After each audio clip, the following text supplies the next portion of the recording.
네, 안녕하세요. 모토레프 신승엽입니다. 제20대 대통령 선거가 얼마 남지 않은 시점에서 각 정당 후보들이 치열한 선거전을 펼치고 있습니다.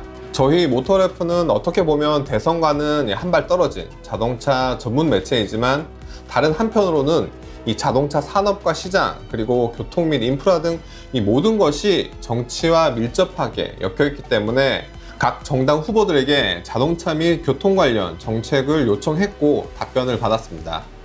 네, 지금까지 모토레프 홈페이지나 유튜브 채널을 보셨다면 저희는 이슈에 따라서 가능한 모든 정치인들을 인터뷰해 왔는데요.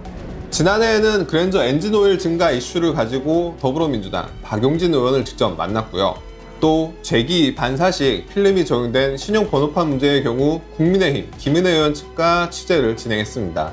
이번에는 이재명, 윤석열, 안철수, 심상정 이 4명의 후보자에게 인터뷰를 요청했고 안철수 후보를 제외한 다른 3분으로부터 서면 답변을 받을 수 있었습니다.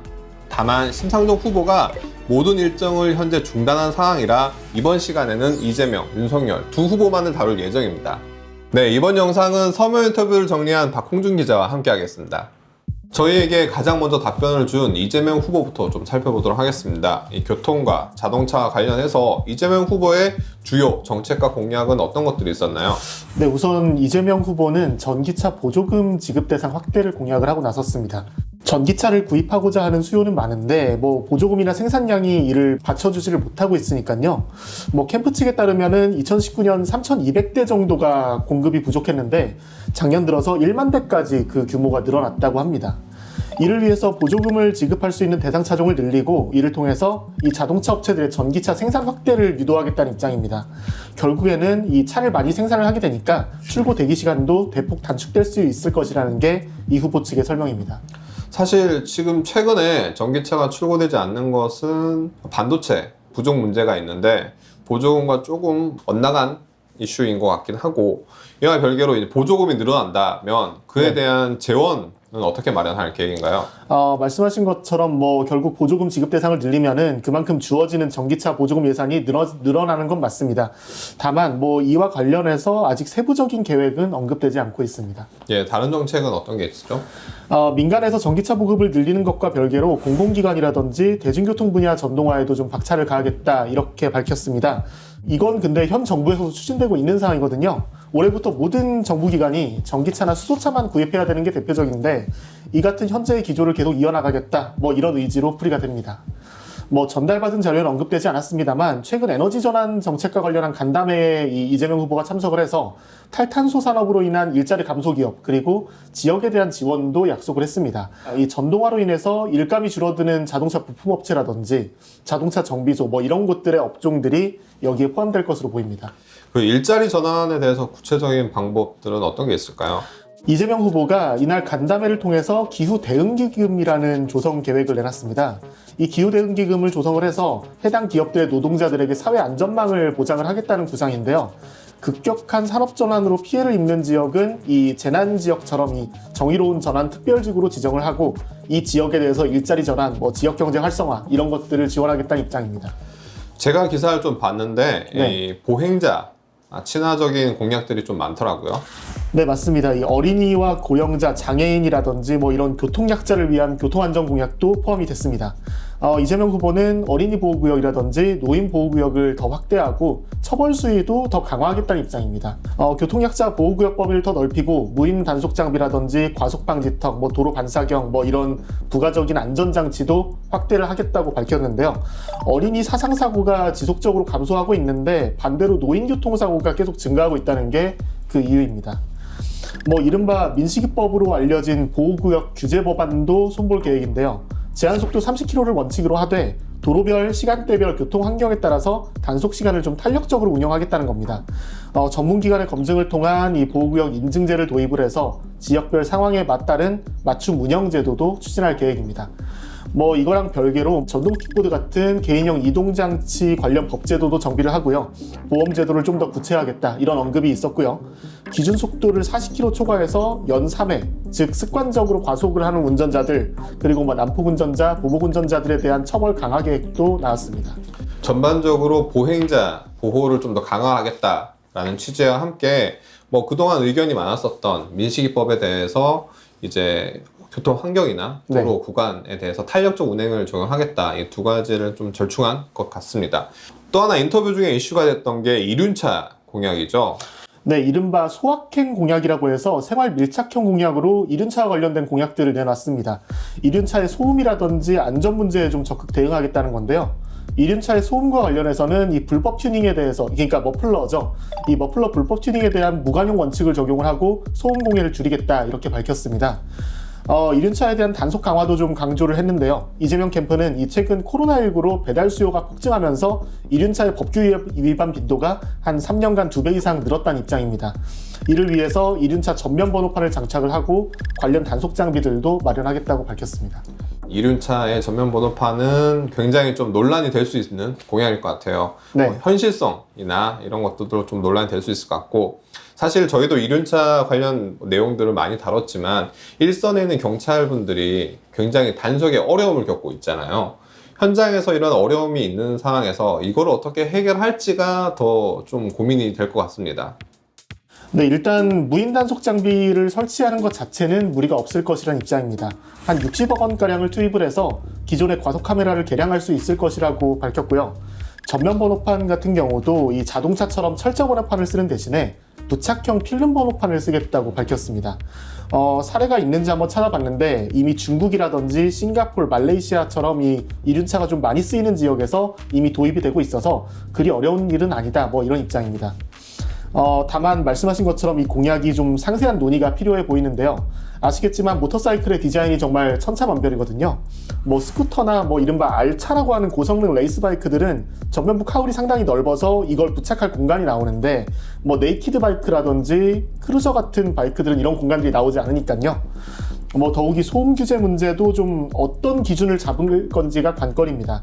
그냥 시끄럽다고 해서 무작정 잡을 거라면 이 인증을 받아서 순정 상태로 나오는 이 수입산 고성능 바이크들도 문제가 될 수 있거든요. 뭐 저희가 SNS를 통해서 이 기사를 공유했을 때도 좀 독자분들이 상당히 긍정적인 반응을 내놓긴 했습니다만 이 부분에 대해서는 좀 숙고가 필요해 보입니다.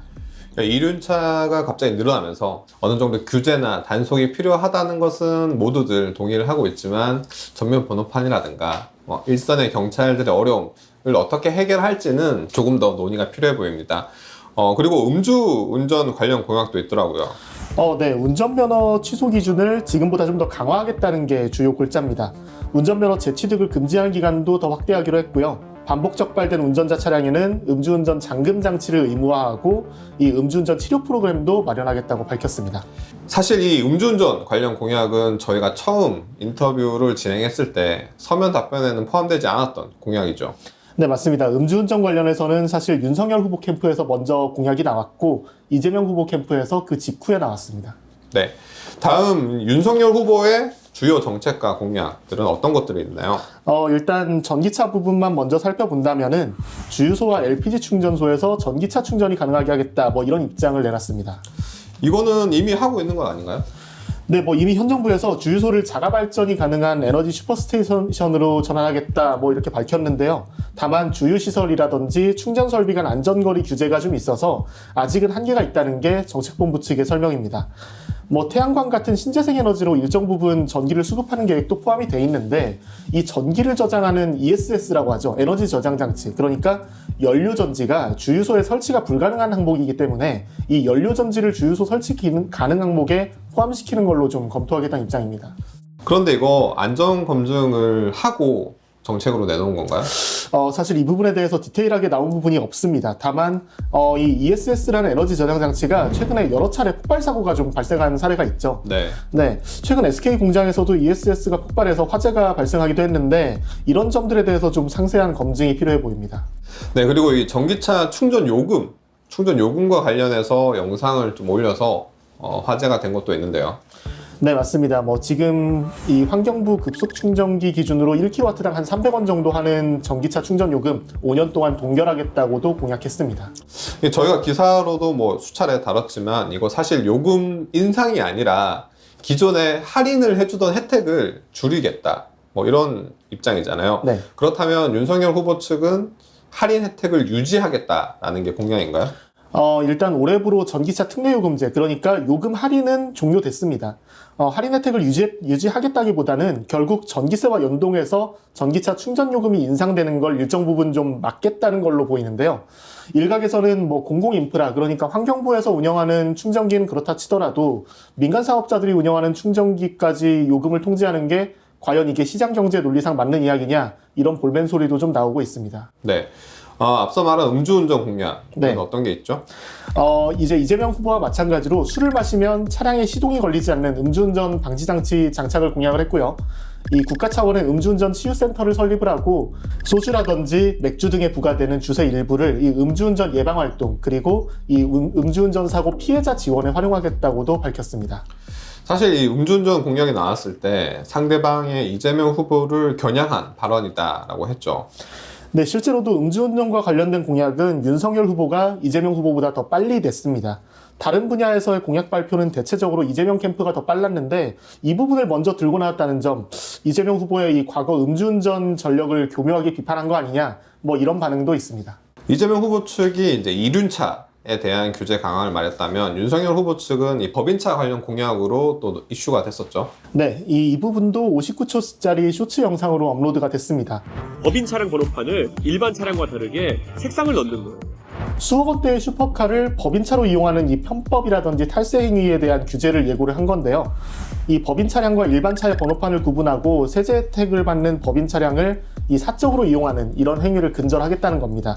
수억 원대 슈퍼카 10대 중 6대가 법인 명의인 점을 고려할 때 이 별도의 번호판을 부착하면은 이 같은 관행이 좀 상당히 줄어들 거다. 이게 윤석열 후보 측의 설명입니다. 그런데 제가 생각했을 때도 번호판을 다른 걸로 단다만으로 규제가 가능할까요? 말씀하신 것처럼 뭐 이게 좀 동전의 양면이 아닐까 싶은데요. 렌터카 번호판을 다소 선호하지 않는 이 사회 통념처럼 뭐 법인차 번호판을 만들어버리면 비싼 차를 타면서 이런 번호판을 다는 것에 좀 면이 서지 않을 거고, 조세 당국에서도 뭐 이런 차량들의 소유회사를 좀 더 투명하게 관리할 수는 있겠습니다. 근데 이 법인차 전용 번호판이 또 다른 부의 상징으로 전락해버리는 건 아니냐, 뭐 이런 우려도 나오곤 있습니다. 네, 다른 분야의 공약들은 어떤 것들이 있나요? 대중교통 분야 공약들이 좀 줄을 이뤘는데요. 택시기사 보호 칸막이 설치 지원이라든지 교통약자 이동성 증진을 위한 시외 고속버스 휠체어 리프트 도입, 뭐 수도권 광역 급행철도, 그러니까 GTX라고 하죠. 이 추가 노선 신설이라든지 연장 계획이 나왔고요. 이거랑 이 외에도 이 지하철 정기권 버스 환승 혜택 적용 등이 포함이 됐습니다. 이 빅2 후보의 정책과 공약 중에 좀 비교되는 부분을 조금 더 짚어보죠. 네, 일단 전기차 정책과 관련해서 비교해보면은 이재명 후보는 전기차 공급 확대 공약이 메인이고요. 윤석열 후보는 충전소 확충, 요금 동결과 같은 기존 이용자들의 사용 환경 개선에 집중을 하고 있습니다. 약간 닭이 먼저냐 달걀이 먼저냐 하는 느낌도 좀 없잖아 있습니다만, 어느 한쪽이 써서는 안 되는 정책이기 때문에 두 공약은 상호 보완 발전해야 되지 않나, 그런 생각이 듭니다. 교통약자를 위한 공약에서는 이재명 후보가 보행자 중심의 안전 강화책, 그러니까 스쿨존, 노인보호구역 확대 등을 주장하고 있고, 윤석열 후보는 저상버스, 시외 고속버스의 휠체어 리프트 도입과 같은 이동 취약계층들을 위한 공약을 내놨습니다. 음주운전과 관련해서는 두 후보의 뜻이 비슷했다는 점을 알 수 있는데요. 두 후보 모두 음주운전 제한 장치, 그러니까 운전자가 술을 마시면 시동이 걸리지 않는 이런 장비를 장착해야 하는 구상을 모두 둘 다 제시를 했고요. 상습 음주운전자들에게 치료 서비스를 제공하겠다, 이것도 공통점입니다. 이건 비교라기보다는 번호판이라는 키워드가 좀 공통점인데, 이재명 후보는 이륜차 범법행위 단속 강화를 위해서 이륜차 전면 번호판 도입을 주장하고 있고, 윤석열 후보는 고가의 슈퍼카를 법인차로 등록하고 이걸 개인 목적으로 유용하는 관행을 근절하기 위해서 이 법인차 번호판을 도입하겠다, 이렇게 공약을 했습니다. 일단 이 두 후보의 정책 그리고 공약들을 좀 비교해봤는데 비슷한 점도 많고 좀 다른 점도 있는 것 같네요.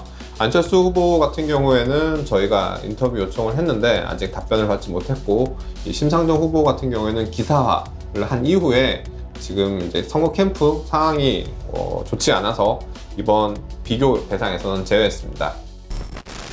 제20대 대통령 선거가 다가오고 있습니다. 저희가 만든 이번 영상이 여러분의 선택에 아무쪼록 도움이 되기를 바라면서 저는 지금까지 모터래프 신승엽이었고요.